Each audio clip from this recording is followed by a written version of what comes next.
Question 6 है the area of two similar triangles are in the ratio of corresponding median. ठीक है, हमसे कह रहा है ये दिखाओ कि क्या करना है हमको। The area of two similar triangle already given है कि दो ट्रायंगल क्या है, सिमिलर हैं, तो वो किसके इक्वल होते हैं, उनका एरिया, दो सिमिलर ट्रायंगल का एरिया का रेशियो करस्पॉन्डिंग मीडियन के इक्वल होता है। ठीक है, स्क्वायर ऑफ करस्पॉन्डिंग मीडियन, थोड़ा सा गड़बड़ हो रही है, the ratio of square of corresponding median. ठीक है, ratio of the square of corresponding median इसके इक्वल होता है, ये हमको क्या करना है, प्रूफ करना है। ठीक है, तो हम एज्यूम कर लेते हैं हमारे पास दो ट्रायंगल है एबीसी और डीईएफ, जो कि क्या है, सिमिलर ट्रायंगल हैं, उनमें मीडियन है एपी एंड डी क्यू।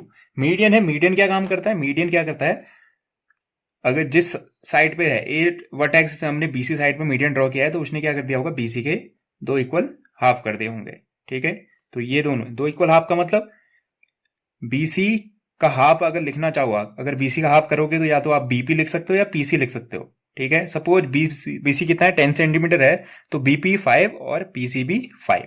ठीक है, ऐसे ही यहां पे ईएफ की लेंथ जितनी भी होगी, सपोज 10 है, तो ई क्यू 5 और क्यू एफ भी 5।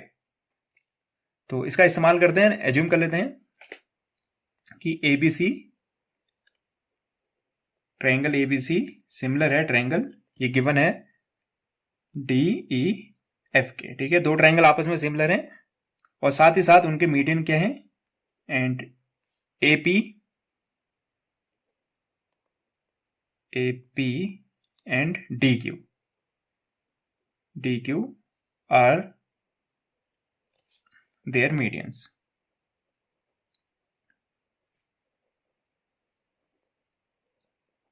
ठीक है, अब हमें प्रूफ क्या करना है, हमें ये प्रूफ करना है कि एरिया ऑफ क्या, दोनों ट्रायंगल एबीसी,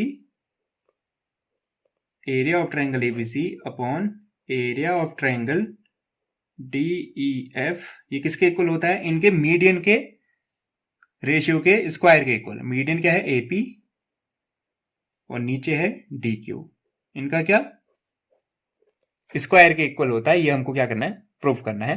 तो स्टार्ट करते हैं, हमारे पास जो इन्फॉर्मेशन गिवन है वहां से स्टार्ट करते हैं। तो हमें गिवन है कि दोनों ट्रायंगल क्या है, सिमिलर हैं। अगर दोनों ट्रायंगल सिमिलर हैं तो हम क्या लिख सकते हैं, सिंस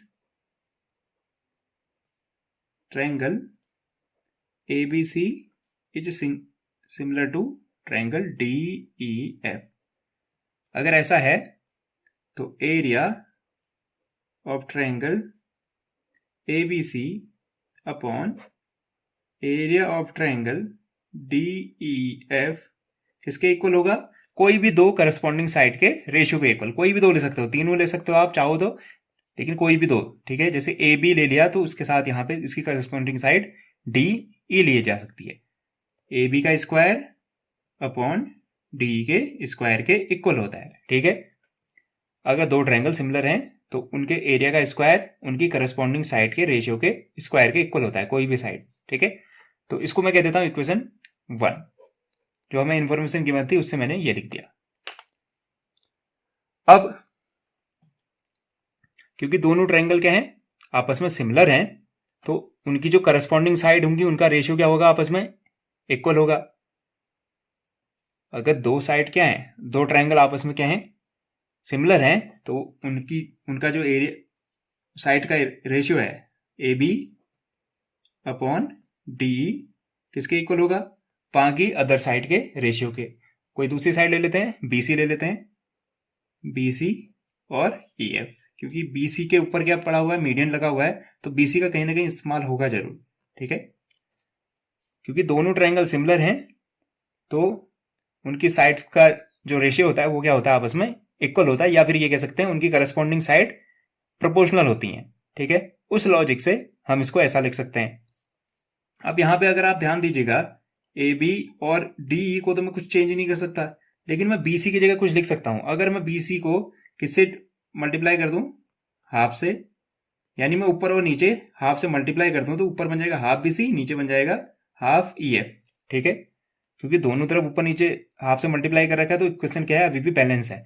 अब अगर आप ध्यान से देखिएगा तो आपको क्या दिख रहा है, बीसी का हाफ, बीसी का हाफ करोगे तो क्या मिल सकता है, या तो पीसी मिल सकता है या बीपी मिल सकता है। ऐसे ही ई एफ का हाफ करने पे या तो ई क्यू मिल सकता है या क्यू एफ मिल सकता है। तो ये आपकी चॉइस है, आप बीपी अगर यहां ले रहे हो तो नीचे भी क्या लो, ई क्यू, ठीक है।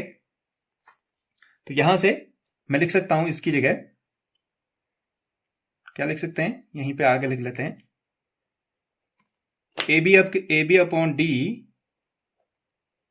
अपॉन डी किसके इक्वल हो जाएगा, हाफ बीसी की जगह क्या लिखा जा सकता है, बीपी, क्योंकि बीसी का हाफ करोगे तो बीपी बन सकता है या फिर पीसी, तो यहां बनेगा ई क्यू, ठीक है। इसको मैं कह देता हूं इक्वेशन सेकेंड।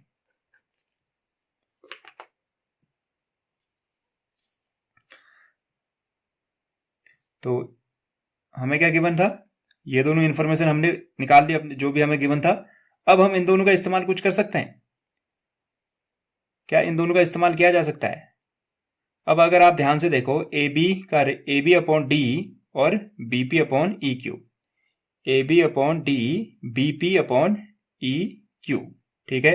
ये कौन से ट्रायंगल के हिस्से बन रहे हैं, अगर आप ध्यान से देखोगे तो ये जो छोटे ट्रायंगल है इनका हिस्सा बन रहा है, इन दो साइड्स को लेके इनका हिस्सा बन रहा है, ठीक है।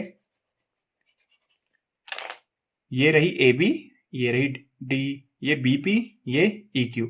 अगर किसी तरह ये एंगल इसके इक्वल होता तो क्या ये दोनों ट्रायंगल सिमिलर नहीं हो जाते, ये छोटे वाले ट्रायंगल हो जाते बिल्कुल। क्या वाकई में बी और ई आपस में इक्वल होंगे, बिल्कुल होंगे। क्यों, क्योंकि ऑलरेडी गिवन है कि ए बी सी और डी एफ तो क्या है, सिमिलर ट्रायंगल। अगर ट्रायंगल सिमिलर होते हैं तो उनके करस्पॉन्डिंग एंगल इक्वल होते हैं। तो बी का करस्पॉन्डिंग एंगल ई है, तो बी और ई आपस में इक्वल है। और ऑलरेडी मेरे पास ए बी अपॉन डी और बीपी अपॉन ई क्यू आपस में इक्वल है, यानी मेरे पास दो साइड का रेशियो और एक एंगल इक्वल मिल जा रहा है। तो बाई एस से मैं इन दोनों ट्रायंगल को क्या कर सकता हूं, सिमिलर कर सकता हूं। उसकी हेल्प से मुझे क्या मिलेगा, ए पी अपॉन डी क्यू भी आपस में रेशियो इनका क्या हो जाएगा, इक्वल हो जाएगा, ठीक है। इस वजह से मैं ये करने की कोशिश कर रहा हूं। तो मैं यहां पे लिख सकता हूं क्या, ये दोनों तो इक्वल है ही, साथ ही साथ एंगल बी और एंगल ई भी आपस में इक्वल है। क्यों इक्वल है, लॉजिक वही है, क्योंकि मुझे गिवन है कि ट्रायंगल एबीसी और डी एफ तो क्या थे, सिमिलर ट्रायंगल थे। अगर ट्रायंगल सिमिलर होते हैं तो उनके करस्पॉन्डिंग एंगल आपस में इक्वल होते हैं, एंगल इक्वल होते हैं और साइड्स इक्वल प्रोपोर्शनल में होती हैं, ठीक है, इक्वल रेशियो में होती हैं। तो इसकी मदद से मैं क्या कह सकता हूं, अगर ऐसा हुआ, क्या हुआ, ए बी अपॉन डी हो गया, ए बी अपॉन डी का रेशियो दूसरी side BP upon E Q के हो गया, इक्वेशन 1। और अगर आप इसको इक्वेशन 3 कह दो, ठीक है, इक्वेशन सेकेंड और इक्वेशन 3 से मैं ये कह सकता हूं कि ट्रायंगल, कौन सी ट्रायंगल, ये जो ऑरेंज है, A B P is similar to triangle D E Q के, कह सकता हूं ना, क्योंकि किसी भी ट्रायंगल को सिमिलर करने के लिए जो कंडीशन है वो मेरे को यहाँ पे मिल रही है, क्या मिल रही है, दो साइड का रेशियो आपस में इक्वल है, साइड साथ साथ उनके बीच का एंगल भी आपस में इक्वल है। ये मैं कैसे लिख पाया, बाई कौन सी सिमिलरिटी का यूज किया मैंने, एस ए एस, एस बीच में एंगल फिर एस। इस सिमिलरिटी के इस्तेमाल से मैं इन दो ट्रायंगल को क्या कर पाया, सिमिलर को प्रूव कर पाया, ठीक है। अगर दो ट्रायंगल सिमिलर हो चुके हैं, अब ये ट्रायंगल सिमिलर हैं, ठीक है, जिनको मैंने हाईलाइट किया हुआ ये ट्रायंगल सिमिलर कर दिए मैंने। अब अगर ये ट्रायंगल सिमिलर हैं तो इनकी जो साइड्स का रेशियो होगा वो भी क्या होगा, आपस में इक्वल होगा। तो ए बी अपॉन डी और BP upon E Q already equal थे, थर्ड साइड क्या बची थी, थर्ड बची थी ए पी अपॉन डी क्यू भी क्या होंगे, आपस में इक्वल होंगे। तो मैं यहां से लिख सकता हूं ए बी अपॉन डी, ये था ऑलरेडी, और फिर लिखा था मैंने बीपी अपॉन ई क्यू, ये तो ऑलरेडी लिख दी थी, दो साइड तो ऑलरेडी इक्वल सेम रेशियो में थी। यहां पे इसका मीडियन डीपी, सॉरी एपी, और यहां था डी क्यू, ये भी क्या आ गया, इक्वल आ गया। इसको कह देते हैं इक्वेशन 4, ठीक है। अब मुझे क्या दिख रहा है, BP upon E Q, BP upon E Q और एपी अपॉन डी क्यू आपस में इक्वल है। अब इनको गौर से अगर देखेगा BP upon D Q, BP upon E Q, D Q तो नहीं लिख देनी, ई क्यू, और एपी अपॉन डी क्यू क्या है, आपस में इक्वल है, सेम रेशियो में है इनका रेशियो। तो इसकी मदद से कुछ लिखा जा सकता है क्या? बिल्कुल लिखा जा सकता है। क्या लिख सकते हैं हम? क्योंकि ये जो बीपी है, बीपी अपॉन ई क्यू, ये किसके इक्वल है? ए बी अपॉन डी के, और ए बी अपॉन डी के इक्वल है तो इनके स्क्वायर के भी इक्वल होगा। देखिए यहां से क्या लिखा जा सकता है, यहां से लिखा जा सकता है A B upon D E, क्योंकि तीनों इक्वल हैं, किसके इक्वल हो जाएगा? लास्ट वाला term A P upon D Q के इक्वल हो जाएगा। हो सकता है ना A equal to B equal to C होता, तो क्या ए इक्वल टू सी लिखा जा सकता है? उसी लॉजिक से इसको इक्वल लिख दिया। अगर मैं इसका स्क्वायर कर दूं, अगर मैं इसका स्क्वायर करूंगा, इसी को आगे लिख देते हैं, अगर मैं इनका स्क्वायर करूंगा, अगर दो नंबर इक्वल हैं तो उनके स्क्वायर भी क्या होंगे आपस में? ई है, उनके स्क्वायर भी क्या होंगे आपस में? इक्वल होंगे। तो मैं यहां पे लिख सकता हूं, अगर ये दोनों इक्वल हैं तो इनके, इन दोनों के रेशियो के स्क्वायर भी आपस में इक्वल होंगे। ठीक है, जैसे सपोज अगर 2 इक्वल टू 2 है तो 2 का स्क्वायर 2 के स्क्वायर के इक्वल होगा ना, सेम लॉजिक से ये दोनों का स्क्वायर, अगर ये दोनों इक्वल है तो इनका स्क्वायर भी आपस में इक्वल हो गया।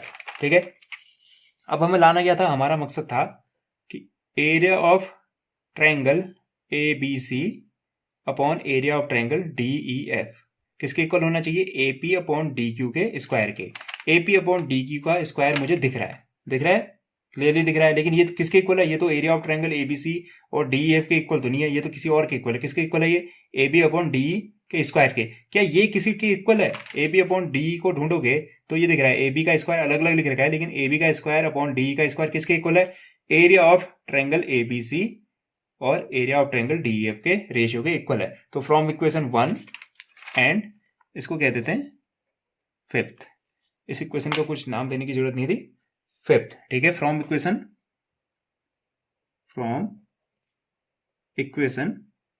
फर्स्ट एंड फिफ्थ मैं क्या लिख सकता हूं? फर्स्ट में कहा गया है कि area of triangle ABC upon area of triangle DEF किसके इक्वल है? ए बी के स्क्वायर अपॉन डी ई के स्क्वायर के। लेकिन फिफ्थ वाली इक्वेशन तो करिए भैया, ए बी का स्क्वायर अपॉन डी का स्क्वायर तो ए बी के स्क्वायर अपॉन डी क्यू के स्क्वायर के इक्वल है। तो A equal to B equal to C, तो क्या लिखा जा सकता है? A equal to C. Same logic जो यहां यूज हुआ था, मैं इसको लिख सकता हूं area of triangle ABC upon area of triangle DEF is equal to AP का स्क्वायर अपॉन DQ का स्क्वायर, जो कि एक्चुअल में क्या है? मीडियन है। तो जो बात कही गई थी क्या? The area of two similar triangle, दो सिमिलर ट्रायंगल का area are in the ratio of square of corresponding median किसके इक्वल होता है? करस्पॉन्डिंग मीडियन के स्क्वायर के इक्वल होता है। ये बात प्रूव हो चुकी है, तो हम यहां पे लिख सकते हैं फाइनली हेंस प्रूव्ड।